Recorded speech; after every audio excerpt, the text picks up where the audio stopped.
9 პატიმრობა ემუქრება ქართული ოცნების აქტიურ მხარდამჭერს მანანა გიორგობიანს, რომელმაც შინაგან საქმეთა სამინისტროს ინფორმაციით ერთ-ერთი სუპერმარკეტის თანამშრომლების წინააღმდეგ ჯგუფური ძალადობა დააორგანიზა და მასში მონაწილეობა მიიღო. საუბარია 2 ნოემბერს მომხდარ ფაქტზე. გეკა გელაძის უწყების მიერ გავრცელებულ კადრებში ჩანს, რომ გიორგობიანის სპარის თანამშრომლებს 19 და 21 წლის ახალგაზრდებს სიტყვიერ შეურაცხყოფას აყენებს, შემდეგ კი ფიზიკური ანგარიშწორებით ემუქრება.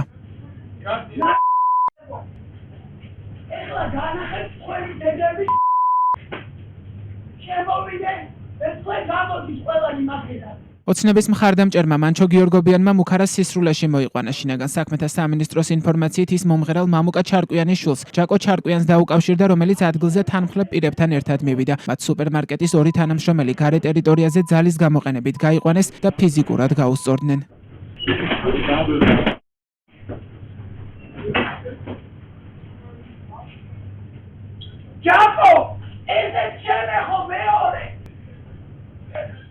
სამართალდამცავებმა დანაშაულში მონაწილე 6 პირის იდენტიფიცირება შეძლეს. დანაშაულის ჩამდენი სხვა პირების ადგილსამყოფელის დადგენისა და მათი სისხლის სამართლებრივ პასუხისგებაში მიცემის მიზნით საგამოძიებო მოქმედებები გრძელდება.